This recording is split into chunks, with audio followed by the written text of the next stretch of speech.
freshly made ravioli, or hand-pulled ramen noodles. When you dine with Chase Sapphire Reserve, either will be amazing, because it's the choice between a front row seat at the chef's table, while getting a live demo of how to make ravioli, or dining family style as you hear the story behind your ramen broth. This weekend it's ravioli. Next weekend, ramen. Find the detail that moves you with immersive dining experiences from Sapphire Reserve. Chase, make more of what's yours. Learn more at chase.com/Sapphire Reserve. Cards issued by J.P. Morgan Chase Bank, N.A. member FDIC. Subject to credit approval. Today on CityCast Boise. With the election and its implications still fresh on everyone's minds, we wanted to take a look back at some of the biggest national and local political scandals. We're going to find out what makes for a juicy scandal and ultimately what they teach us about ourselves. It's Thursday, November 7th. I'm Lindsay Van Allen, and this is what Boise's talking about. Today, I'm chatting with Jackie Kettler and Charlie Hunt. They're both political scientists at Boise State, and they're the hosts of a new podcast called Scandalized. Thanks for joining me today. Happy to be here. Thanks for having us. You both recently launched a new podcast specifically about American political scandals. What inspired you to do this? You know, the way I sort of remember it is when I first moved here 5 years ago, Jackie was kind of the only person I knew. And so we would hang out a lot and go to happy hour and have a couple beers. And what ended up keep coming up was sort of political scandals that had emerged. And because we're both political scientists, we sort of found interesting ways to look at it, sort of beyond just, oh my God, can you believe what this guy did? And it sort of became, the way we started talking about it was as kind of our nerd version of celebrity gossip, that this is sort of what we would talk about over beers. And, eventually the question arose that seems to punctuate a lot of happy hours throughout the country every day, which is, should we start a podcast about this?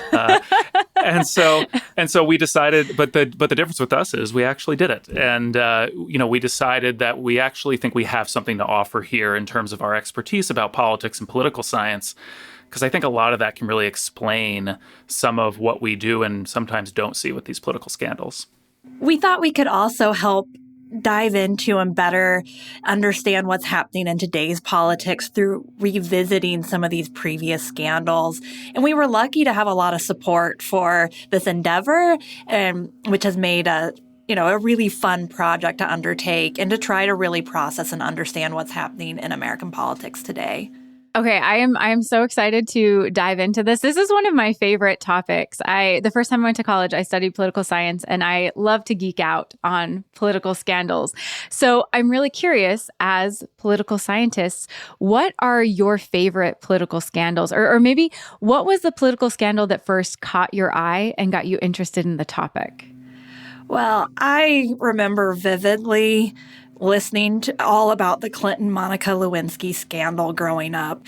It was impossible not to encounter it everywhere. Listening to the radio on the school bus in the morning would be coverage about this entire scandal. So I think that really shaped kind of my thoughts about politics as I was growing up. But then once I got into grad school, a lot of the scandals that captured my attention were some of these weird, wonky ones like Mark Sanford, then South Carolina governor in 2009, going missing. Like, how does a governor go missing? Why? What's happening here? And so I really enjoy following these kind of weird scandals that sometimes have high stakes, sometimes lower stakes, but really are just like, what is happening here? Yeah, I'm going to have to also go with the Clinton and Monica Lewinsky scandal, mainly because I like to ask my students what their first memory of politics in any way is, and that's mine. Like, I understood the contours roughly of what was happening, even though I was not that old. I didn't care about politics.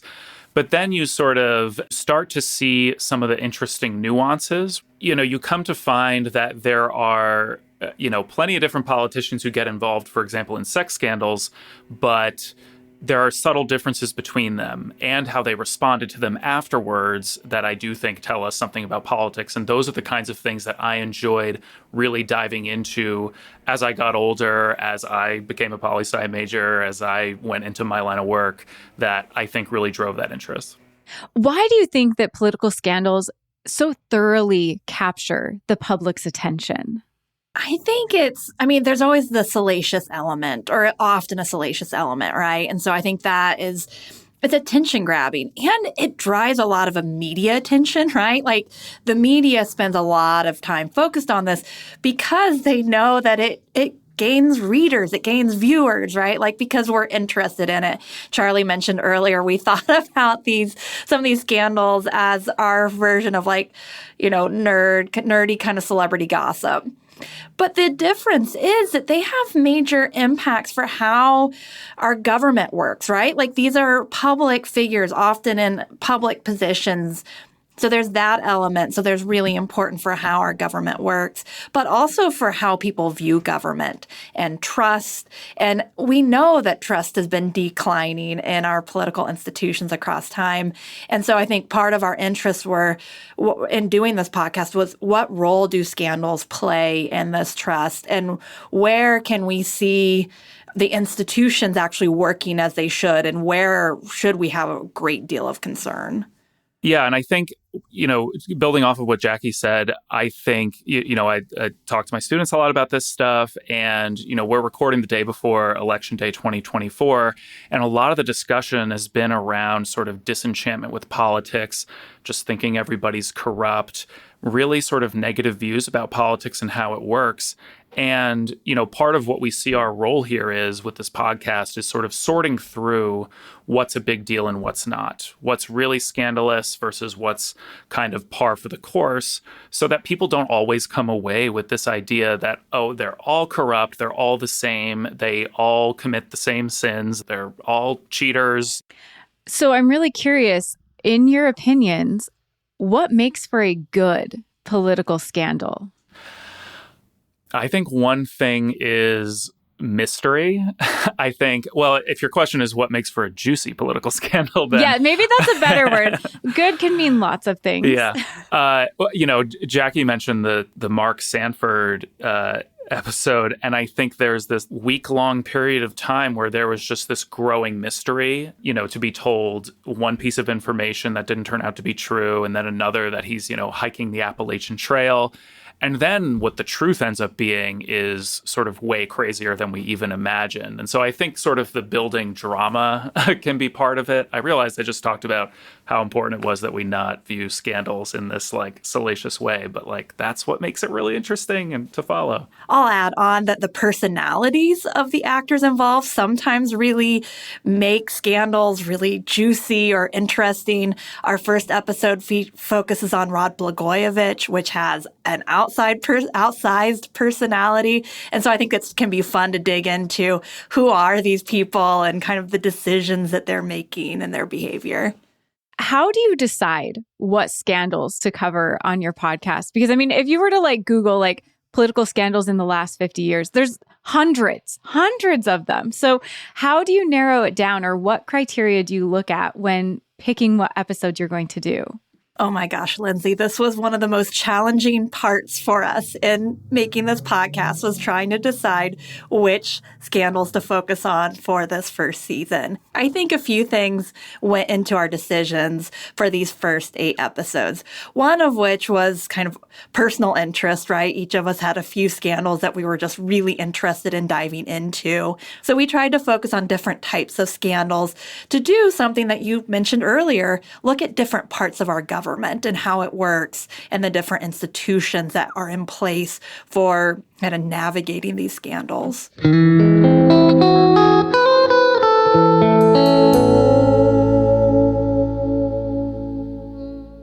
This episode is brought to you by Shopify. Do you have a point of sale system you can trust, or is it a real POS? You need Shopify for retail. From accepting payments to managing inventory, Shopify POS has everything you need to sell in person. Go to shopify.com/system, all lowercase, to take your retail business to the next level today. That's shopify.com/system. Since 1979, TireRack.com has been helping people find the right tires for how, what, and where they drive. They sell only the best, like the full line of Continental tires. Test results, ratings, and reviews are there to assist. Or try the Tire Decision Guide to get a personalized tire recommendation. Tires ship fast and free to you or to one of over 10,000 recommended installers. In many areas, they offer mobile tire installation. Shop Continental Tires at TireRack.com. You haven't covered any Idaho scandals on your podcast yet, but Idaho has had some scandalous political behavior. Maybe the one that we are most known for or best known for is the Larry Craig incident from the early 2000s. Can you explain what happened and why it was so scandalous? Yeah, this is one that we definitely debated about doing an episode on in the first season and decided not to. But at least for me, before moving to Idaho, it's probably what I knew most about Idaho politics because it became a national scandal. It had huge coverage when then U.S. Senator Larry Craig was arrested in the Minneapolis-St. Paul airport for soliciting an undercover police officer for sex in a men's restroom.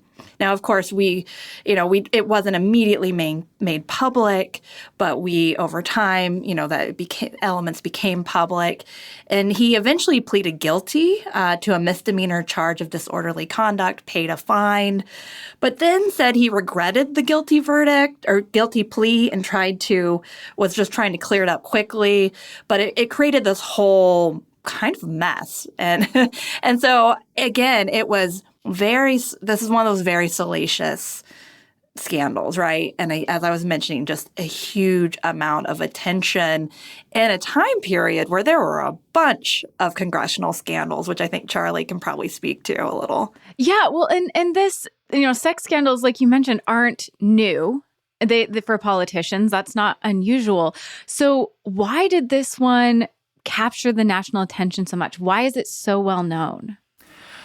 Well, I think for listeners who remember this time, this is in 2007, I believe. And, this is a time when there is sort of a major issues around, for example, gay rights and same-sex marriage and couples and civil unions and things like that. This is a time of real contentiousness around that issue. I think especially a lot of, my students think of things like same-sex marriage as like a foregone conclusion and like it was always, but the amount of change that happened on that issue between when this incident happened and, 2012, 2013, 2014, where really same-sex marriage became, legal nationwide, that amount of change was massive. And it's difficult to talk about it, but I do think the same-sex nature of this solicitation is a big part of what made it a major scandal, especially, I think, because Craig was a Republican and that they were and are the more conservative party on that particular issue and issues surrounding that. And so I think it does teach us something about scandals where if the nature of the scandal really goes against in a lot of ways what you or your party have talked about in the past in terms of policy, then I do think it has the potential to grab more attention and to really capture the public's interest and certainly the media's interest. And what were the ramifications for Senator Craig and the Idaho Republican Party or even the National Republican Party? That's an excellent question, Lindsay. And initially, Craig had announced it was his intention to resign. But then, and this was in September 2007, then he walked that back and ended up serving out the rest of his term. But so we knew that he was not going to be reelected to Congress, but he did finish out the rest of his term. At the conclusion of his term, then Lieutenant Governor Jim Risch was elected to that seat, which then Brad Little moved into the lieutenant governor seat. So one interesting thing about this, right, is you can kind of see the sequence of events where you see Republicans in Idaho moving up to other offices, which is interesting to consider, like how did this shape the pathways, right? And who becomes governor, who's elected to the U.S. Senate. And so I think that's one interesting component. The other component is that Craig brought home a huge amount of money in earmarks to the state of Idaho. It was estimated that he sponsored or co-sponsored $76 million in earmarks that benefited Idaho. And so this was a big question on what would happen to a lot of those earmarks. They went to universities, education, energy, ag, transportation, resources, all sorts of different policies, because he was quite senior, especially on things like appropriations. And so this was financially potentially like a pretty big loss for the state of Idaho in how much they were benefiting from Craig's earmarks. And do you think he would have been treated any better or worse, potentially, by the current Idaho Republican Party if this scandal were to happen today? That's hard to say. I think in one respect, get what I was just talking about, I think there are reasons to believe that this wouldn't be as big of a deal today as it was, 15, 16 years ago, just based on how far the country has come culturally in terms of same-sex marriage, in terms of LGBT rights and things like that. At the same time, Idaho, even today, is a lot more one-sided Republican even than it was. In 2007. By that time, I think the writing was pretty much on the wall in a partisan way. But one thing we noticed in a lot of these scandals, and I would be curious to have seen if it played out this way with Craig if it were today, is a real circling of the wagons in terms of partisanship, so that, in terms of whether voters are able to look past personally bad behavior, especially if it doesn't directly have to do with the actions of the office. And so to Jackie's point, if he's bringing home all these earmarks, if in all other respects he's a good senator, but then he has this maybe questionable personal behavior, then does that really matter? And I do think partisanship is even more powerful today than it was even 15 years ago. And so I do think it's possible that he would have survived today. But to Jackie's point, all kinds of other Idaho politicians waiting in the wings to fill that seat. So maybe he's more easily replaceable. And just to close out, I'm really curious, what is the biggest lesson or the most important thing that you've learned or that could be useful for voters or the public looking at these scandals? I've become really interested in how, after the scandal breaks, how these politicians handle it. So we have one recurring segment on the show called Sorry Not Sorry, where we look into, did they apologize? Did they take responsibility? Did they take steps to make amends for what they did? Did they reach out to key constituencies to, make sure that the relationship wasn't permanently damaged if they did want to keep trying to be in politics? Rather than taking, what I would call the Rod Blagojevich approach, which is just deny, deny, deny. I didn't do it. The system is corrupt. The system is rigged against me. To me, that's a really important aspect because like we were talking about, these people are human. Everyone does make mistakes. And to me, it's what you do with it afterwards. Because at the end of the day, the relationship between voters and politicians is about trust. It's about, can I trust you to do the right thing? Can I trust you to make amends?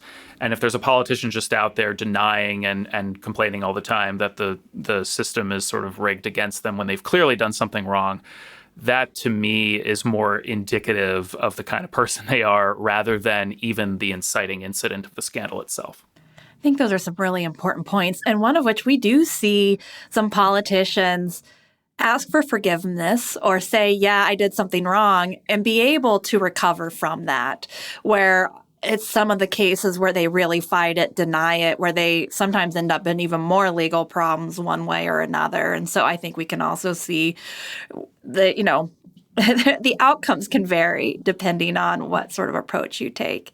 I think as well, one thing that struck us was how we do have institutions in place to help provide guardrails on some of this behavior. And, obviously bad behavior sometimes happens, but in these cases, it was eventually uncovered, sometimes through the hard work of investigative reporters, speaking to the importance of having, watchdogs, having people look over things, keep an eye on things. but then also other institutions, whether it's the Federal Election Commission or those types of entities, and including at the state level too, right? State institutions that really do help put a check on some of this behavior and try to right the ship once we're seeing scandals like this happen. Well, Jackie and Charlie, thank you so much for breaking down what you found and sharing some of your favorite political scandals. This was really interesting. Thanks for having us. Thanks so much.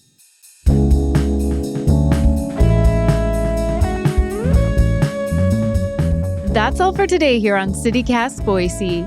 If you enjoyed the show, why not tell a friend about us? We'll be back tomorrow morning with a special Election Friday news roundup. See you then.